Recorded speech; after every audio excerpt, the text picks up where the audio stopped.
everyone. Welcome back to Mompreneur Truth Talks. Today I have Gabs Hayes. We are going to have so much fun. Hi, Gabs.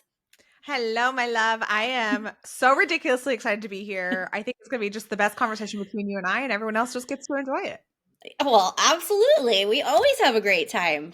So, Absolutely. yes, let's jump in. Gabs is the founder of The Village, which is an online parent entrepreneur community. I'm in The Village. I love it so much. There are just great people in there doing amazing things, creating impact. And I love that you hold that space for us. Thank you.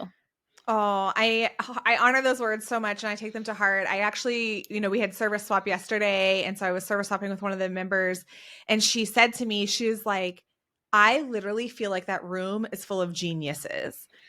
She said there's so much knowledge, so much support. Everyone just wants everyone to be successful. And I thought, how powerful is that? Because all of us join and go in that community because we feel like we're failing. We feel like we're never doing enough. We feel like we never have it figured out.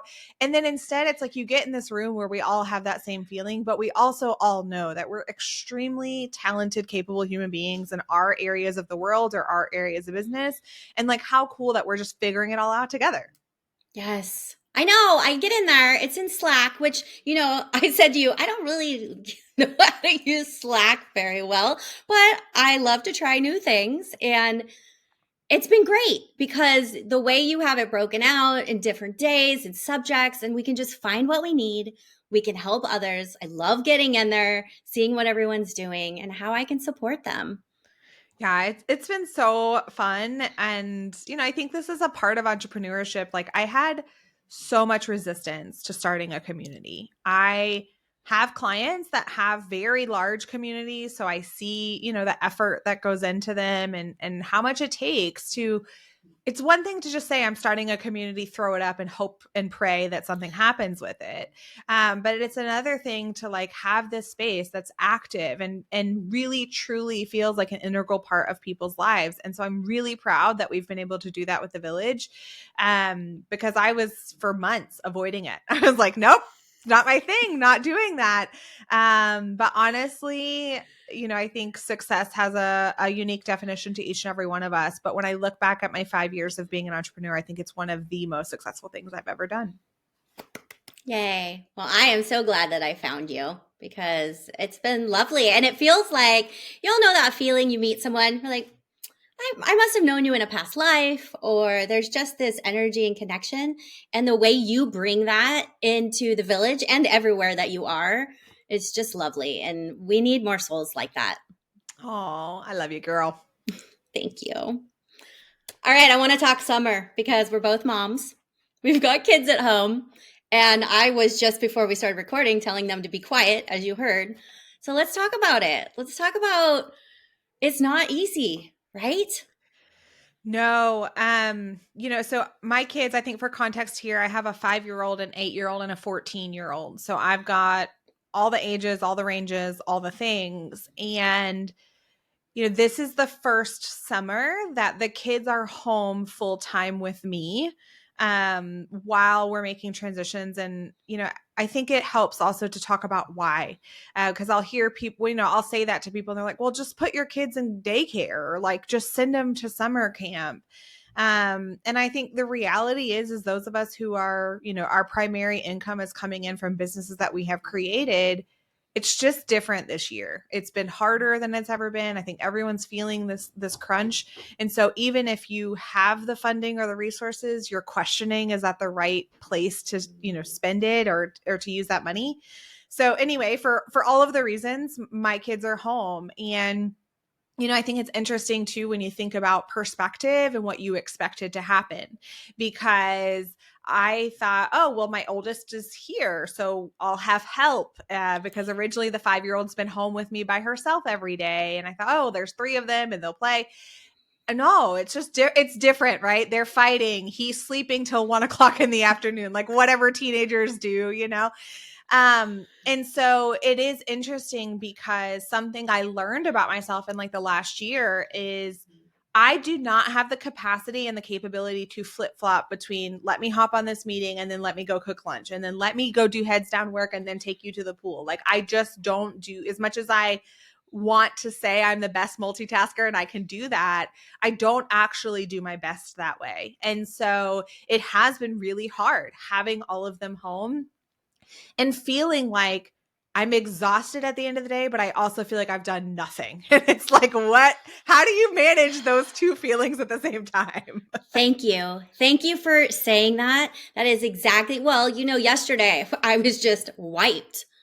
And that's how it feels. I know I did a million things. I'm exhausted at the end of the day, and I feel like I got nothing accomplished. Yeah, What I is mean, that? I think, those of us who are juggling kids at home, whether it's summertime or you have younger kids that they're home with you all year, like we don't give enough credit to what it takes to keep these kids alive, to, keep the house somewhat livable, because it sure as hell is not going to be spotless at this time of year. Um, but, I think that there's not enough credit, and it's on ourselves, honestly. Like, I'm not even looking for society to give that credit, but for us to say, what we are doing is hard. Raising a whole human being is hard work.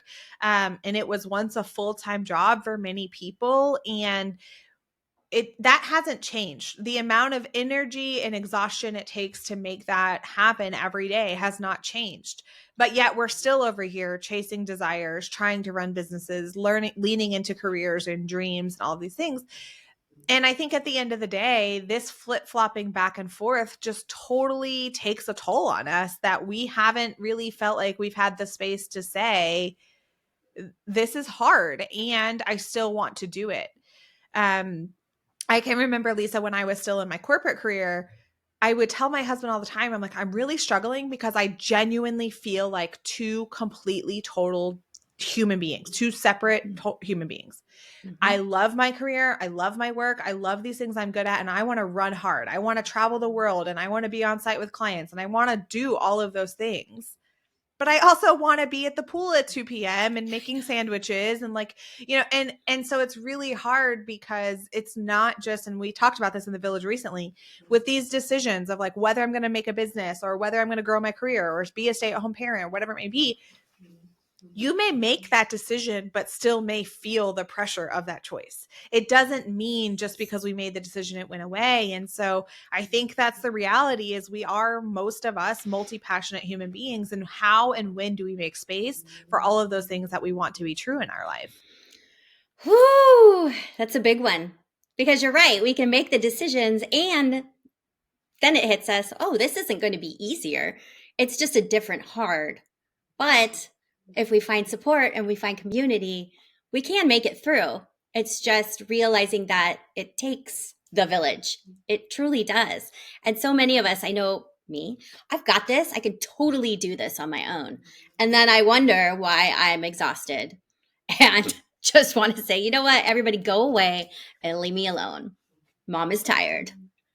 Yeah. And I think like that conversation in and of itself, I didn't grow up hearing that I could say those things as a mom.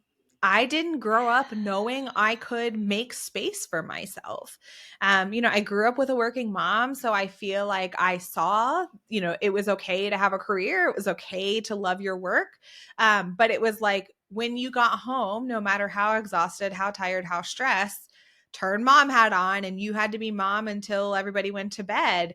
And in this house, my kids know it is not uncommon for mom to mosey on upstairs at about 7 p.m., 7:30. Good night. I love you people, and I will see you in the morning. And I may not be going to bed, but I am exiting responsibility and I'm going to be a vegetable.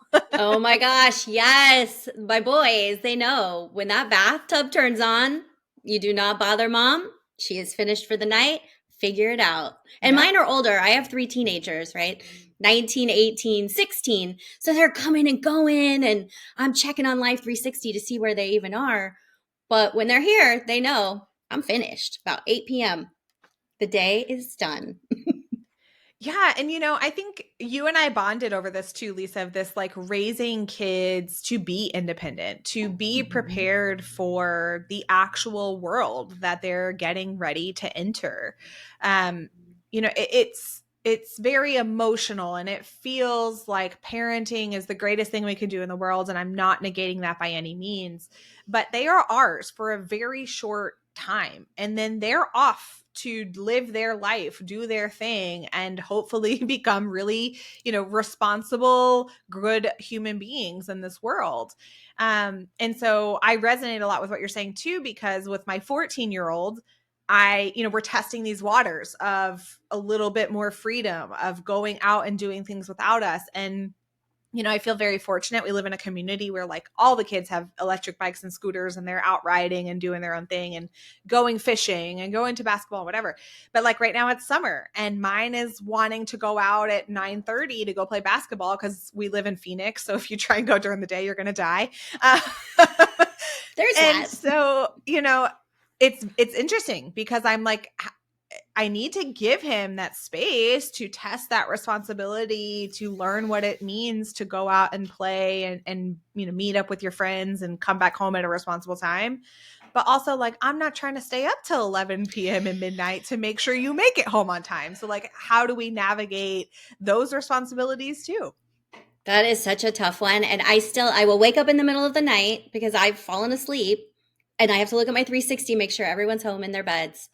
Then I can breathe again and go back to sleep. But you're right. They need that freedom. They want that freedom desperately. I remember wanting that freedom so badly around that age, Yeah. right? You just want to be with your friends and you want to explore, hopefully not get into trouble. But yeah, it's really tough on the mom's heart. It's really, yeah, it's definitely this tug constantly, and it doesn't go away. I have my oldest is at college. I still wonder, is he okay? How's he Mhm. doing? I check Life 360, not all the time, because what am I gonna do? He's, however many states away. But that mom, that feeling and that angst, that never goes away. Yeah. And it's heavier than I think a lot of us admit. We have someone in the village who she and I bonded over similarly, right? Like, we haven't loved every part of motherhood. We are trying to navigate what that identity part of us means.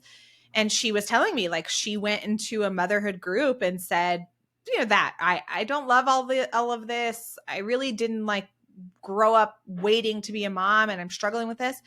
And she was attacked, basically. Like, people were just like, I cannot believe you. You're such a horrible mom. How could you say those things? Your kids are your greatest thing in the world. And so for many of us, that's what we heard. That's what we experienced growing up. So if you're ready to be honest with yourself, which I feel like is the only way to have true joy and happiness in life, is to be truly honest with what you want out of your life, it may be going against what you heard or what you think are societal norms. And how do you navigate those? How do you speak up for what you need? And also, how do you navigate the heaviness that comes with it? Because you're going to feel some of that pressure for wanting to do things differently. Yes. I was my only friend who I didn't talk about getting married, having kids. It just wasn't in my vision, really. And now here I am with three, bam, bam, bam, it's a beautiful thing, but you're right.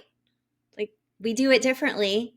Maybe it's not so great all the time, but I love talking about that because I know I can't be the only one. And I have found I'm not the only one once I start opening up about it. Of this is really hard. Yeah. Oh, for sure. I mean, I think it's the hardest job I've ever had. And listen, I've put myself in situations where I've had a lot of really tough roles and a lot of really tough jobs. Um, but it's one that I think you never feel like you're doing it right. And I think that's part of the challenge, right? I mean, think about your career, your marriage, like whatever it may be. There may be seasons where it feels hard, or where you may feel like, oh, dang, I didn't show up right, or I made a mistake. But in general, you can look at those relationships that you have as that part of your identity and say, I'm really good at my work, or I've built a really strong partnership or really strong friendships or whatever that is. But I think with children, because they are ever evolving just as we are, it always feels like you're figuring it out. It always feels like you're doing something new. And so if you're in a constant state of doing something you've never done before, of course you're going to feel like you're failing at it. And then you add multiple kids to the mix who have different personalities. They're in different seasons. And then you're just, okay, wait, okay, who do I have to help today? Who Mm-hmm. do I need to support? Where do I need to be? Yes. So that there's that constant also. Yeah, which is tough. Yeah. And like my husband and I talk about all the time, in society today, it also feels like we're almost being punished for having kids in the way that, like, we have three, just as you do. And in today's world, that's a huge family. Like, we don't fit in a rental car. We don't fit in a hotel room. We don't, like all of these things, like our life completely changed. And for lack of having support in a village, and then you have this family that doesn't fit in society's norms, it's really wild to think about how much we're navigating that. I have a girlfriend who moved to Mexico and she has one daughter, but she was telling me, she said, I didn't realize how much America made parenting a challenge, even if you have all the resources, you live in the community with all the people. She said, go out to eat in America, and what's the standard table? A four top. Yeah. What do you do if you have five of you in the family or six of you in the family? But she said, in Mexico, they have found fluidity in their life because kids are welcomed and expected to be everywhere. So she said there is no planning.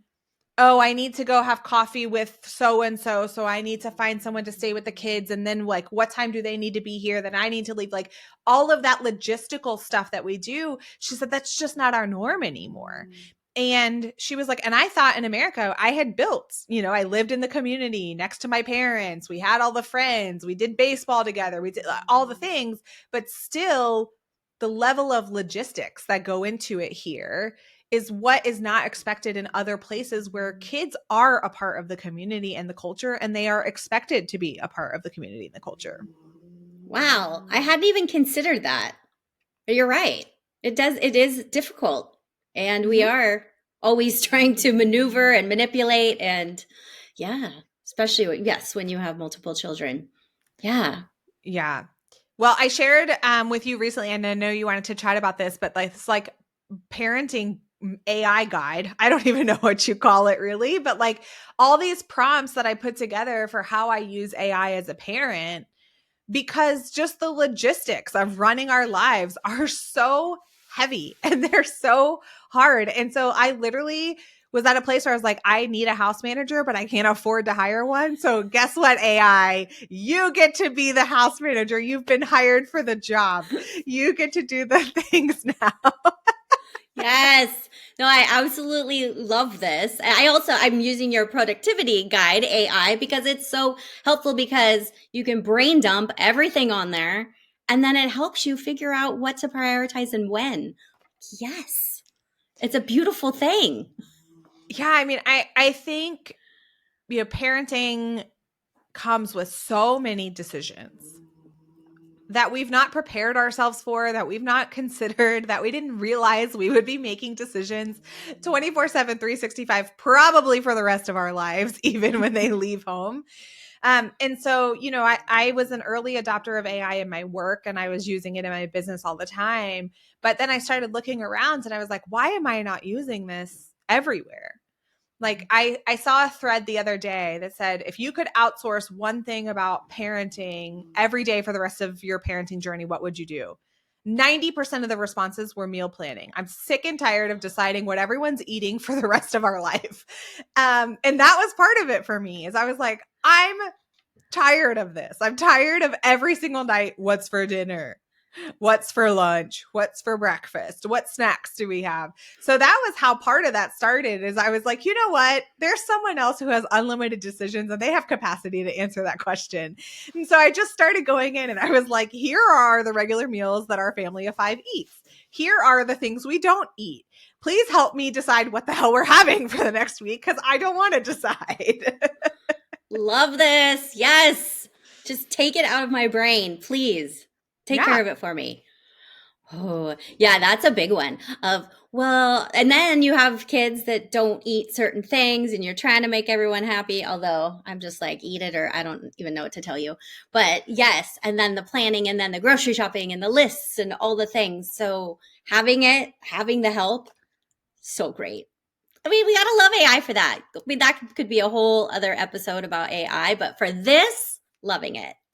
Yeah, absolutely. I'm with you. I mean, I think entrepreneurship gave me this space to learn how to be a mom that I actually wanted to be.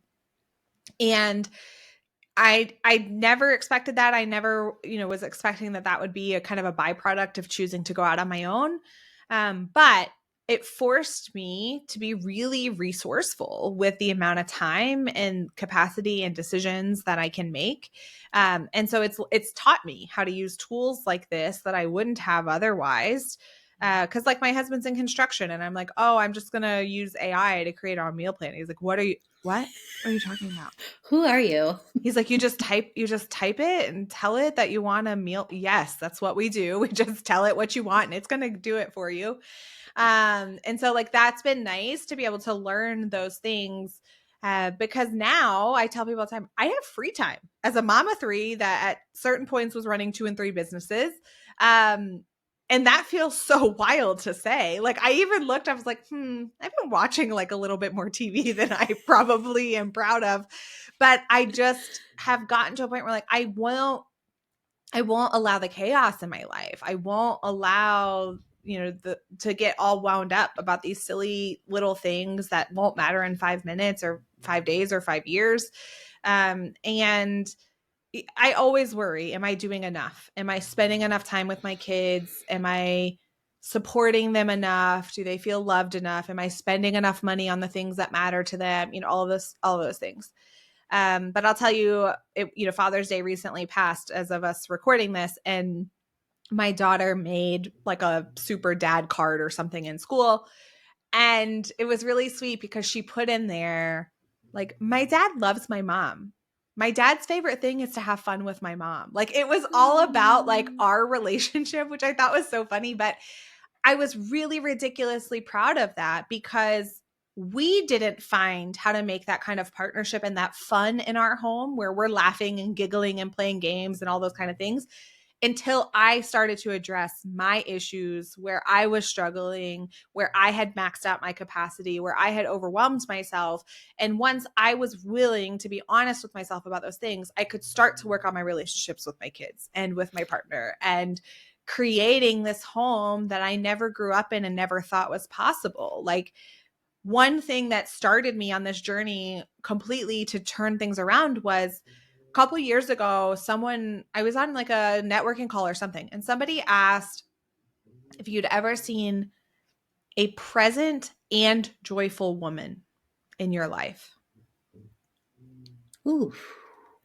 And I thought, I know plenty of joyful women who are joyful in seasons, but I don't know anyone who is present genuinely, not stressed about what's next, not worried about what happened. And that was a massive shift for me to realize if I can't live presently where my feet are, I'm not living the life I want to live. Yeah. And Wow. those short, joyful moments were temporary compared to building a life that allowed it to be my norm. Mm-hmm. So, how did you build it? I don't like that's I'm sure it's a long road. It doesn't just happen overnight. But I know that there are a ton of moms, including myself, that yes, we want to be joyful and present, but there's also reality. Mm-hmm. So, how do we shift that? Yeah. I'm going to be honest here. I think you've got to be willing to be really, really honest with yourself. That is the first thing. And I'm really proud for my kids to say that the mom we have today is not the mom we were born to, that I am a completely different person. I've done a 180. And so there were a couple of things. One, I had to admit to myself that I was not being who I wanted to be. That if this was the person who was going to show up for the next 50, 60, 70, 80 years, I was going to get to the end of my life and have a lot of regrets. And no one's going to change that but me. And I had to make that choice. And then I started being willing to go against the grain. I started being willing to, let my kids go to the park with their older sibling and me not have to be there hovering over them. I started saying, this is what's for dinner. And if you don't like it, you can have water. I mean, I would literally tell my kids, this is what's for dinner or water. You get a choice. You could choose what you want. But down to their showering, their laundry, the cleaning of the house. Like, I think it's so natural for us to take all of that on and feel like that is part of motherhood, is that we're doing all of those things. And of course, when they're little, it is, and that's a requirement. But as they get older, I see so many women in my life, they don't ever let those reins go. I have siblings that are very close in age to my oldest who have never washed their laundry ever in their lifetime. Wow. And what's going to happen when they do eventually go somewhere in life? you know, those are the kind of things. And so I also just had to completely and totally detach myself from money. Mm. Mm. And I know that that is a very sensitive subject for most of us. And I have openly talked about this with many people, that money is the hardest relationship I've ever had in my life and will probably continue to be the hardest relationship I've ever had in my life. But I literally had to let it all burn. I had to let it all go. I had to say, I don't care if I have to miss a payment this month. I don't care if I have to shut my credit cards down. I don't care. And listen, I went through some really scary financial things to get to this place. And so I hope that everyone doesn't have to go through those. But what I want you to hear as I say that is, what you think you know is to be true or is a must or has to happen, you need to be willing to challenge all of it. And I had a girlfriend who said to me one day, she said, you have completely detached yourself from what society expects we're supposed to do in the sense of money, parenting, running a business, whatever. And she goes, that's what all of us are actually chasing, is this detachment from expectations. And listen, I've had to make some hard choices now to fix the money situations and clean all of those up. But it comes because I have these different boundaries. It comes because for the last 7 months, I literally have said to myself every single morning, we are living present where our feet are. And if I am making choices or, spiraling or overthinking about something that's not where my feet are right now, I can't deal with that. That's not where I want to spend my energy. And so to say it's been easy would be an ultimate lie to you. But, part of my story, right, is I lost my son 7 years ago. And that was part of that massive wake up call of whether I want to control the outcome of life or not, I don't get to. Right. The outcome is already actually decided for all of us. Like, that was a huge eye opener for me, that like, all of us are going to have a hyphen. There's going to be a start date and an end date, but we have full control over what happens in that hyphen and what we want it to be filled with genuinely. And so that's another thing, is like, 1 week my kid's obsessed with mac and cheese and the next week she hates it, but I bought a caseload of it. Well, I can't control that outcome, right? I had no idea what day she was going to wake up and decide she hates mac and cheese now. Like, an old me would have like beat myself up. I'm her mom. How could I have not known that she was going to stop liking this? And now I wasted this money on this mac and cheese and now no one's going to eat it, right? Like, it was that kind of spiral that just was taking me out of my present all the time. Yeah. And now I'm just like, well, screw it. Someone will Forget. eat the mac and cheese eventually. Or they won't, or you make a big batch and have their friends over, right? Yep. You're absolutely right. Letting those little things go is actually huge because we need that. Yes. Thank you for sharing those. We're all facing big things, right? And it's different for each and every one of us. It's different in different seasons, but that's part of it, is you've got to let go of those little things to have space to deal with the big things. And so, like, I'll give you an example. I had a grandparent that fell down the stairs. He was okay from the fall, but we're very thankful he fell because we figured out he had blood cancer as a result of the fall and had no inclination. And I remember my mom calling me, just obviously beside herself. This is her dad. She's falling apart about it. But I remember this piece inside of me when she called, because I thought, he's someone I look at who maximized his life. He's done what makes him happy. He's lived a good life. And whether it's now or 6 years or 60 years from now, he's going to pass. We all are. Yes. And that was a good reminder for me of like, I had an example of someone who didn't always have the best life, didn't always make the best choices, but as he has gotten older, he's incrementally tried to fulfill his life and make the most of it. And he was the same way. He was like, I lived a good life. It's okay. Like if it's my time, it's my time. And I think that too was a very big moment that I could stay grounded in that moment. I could be thankful for all the time and all the memories and all the things, but I also know it was his life to choose how he wanted to live it. So I can't be upset about what happens now. That was his lifetime, his choice.